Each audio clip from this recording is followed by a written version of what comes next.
Ngayong ikalawang linggo ng Abril 2024 sa panahon ng El Nino, ang mataas na heat index sa Pilipinas ay nasa pagitan ng 42 to 46 degrees Celsius.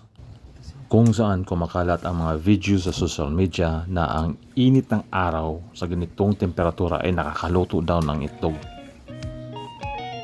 And today, subukan natin kung ito ba ay totoo. Ngayong tanghali, ang temperature ng sikat ng araw ay nasa pagitan na ng 42 hanggang 55 degrees Celsius. Subukan natin ngayong magluto ng itlog gamit ang matinding init ng araw. Nagpapako tayo ng mga concrete nails para doon natin itali ang mga frying pan na gamitin natin sa pagluto ng itlog. Gumamit tayo ng pako at tali para patunayan na hindi tayo nag-aangat ng mga frying pan. Kasi may naghinala doon sa mga viral videos na gumagamit sila ng mga stove or heating appliances upang dayain ang pagluto ng itlog at palabasin nila ito ay naluto sa init ng araw. Well, in this experiment na gagawin natin ay siniguro natin nakatali itong mga kawali at hindi basta-basta maalis sa kanilang kinalalagyan.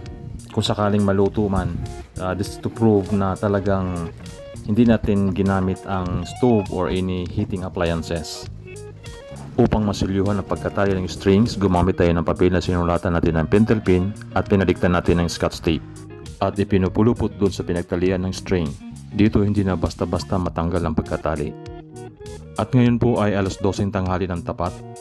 Ang temperature ng sikat ng araw ay nasa 48 something to 55 degrees Celsius. Heat index between 40 and 41. According to Pag-asa, heat index in Metro Manila ranges between 40 and 41. After mabilad ng isang oras ang mga frying pan ay naglagay na tayo ng mantika. Yung dalawang frying pan nilagyan natin ng kunting mantika at yung natirang dalawang frying pan ay nilagyan natin ng doble ang dami. Nagpatak tayo ng tubig after another 30 minutes para sa test kung magkakaroon ba ng sizzling effect yung binilad na kawali na may mantika. Well, in this experiment, wala hong sizzling effect na nangyayari. Kahit na nakalapat ang kawali sa semento at doon sa hood ng kotse na nakabilad ng matagal sa init ng araw. Kahit ganoon pa man, ay tuloy pa rin tayo sa ating experiment at nagsimula tayo magbasag ng itlog doon sa naibilad nating kawali na may mantika. Yung sikat ng araw ay umabot na ng 48 degrees Celsius or 120 degrees Fahrenheit. And we continue with our experiment. Tuloy lang tayo. After 1 hour of the same temperature and heat index, napansin nating namote yung side ng egg white at nanigas yung ibabaw ng bahagi ng egg yolk. Habang yung may mga dubling dami ng mantika ay walang nangyari doon sa egg white o egg yolk. They're still raw, hilaw pa din. Although bahagyang matigas yung ibabaw, yung surface ng egg yolk. Generally, hilaw yung egg white kahit na more than 2 hours nang nakabilad sa araw at bahagyang umangat na yung temperatura ng sikat ng araw. Now it's 10 minutes past 4 p.m. and we check again the egg. We noticed that the egg is halfway naging malasado.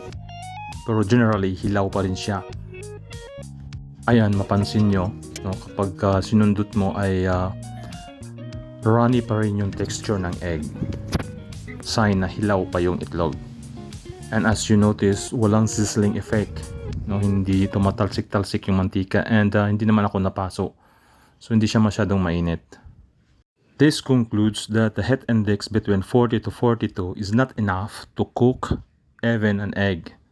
And it's not enough para kumulo o magsizzle yung mantika.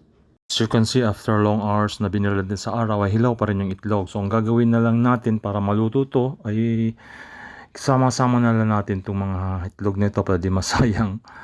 At yun, lulutuin natin sa kusina. Yan, titimplahan na natin ng asin at saka budburan ng paminta. Yan.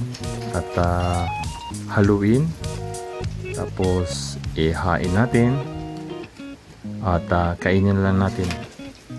Butit may bahaw kami sa kusina. Nagutom ako sa ginagawang to. So salamat po sa panunood. So this proves na hindi ho enough ang araw para makaluto ng itlog o magpakulo ng mantika. Salamat po sa panunood. I'm AJ Polistico, a Philippine Food Illustrated. Mabuhay. Hilaw na. Alasadong hilaw. Pinagat lang ako dito. Siguro antayin natin tumaas siya kit index. Makarating ng 45 to 47. Baka sakaling maluto talaga yung itlog. Well, in this experiment, it failed. It's a failure. Sayang.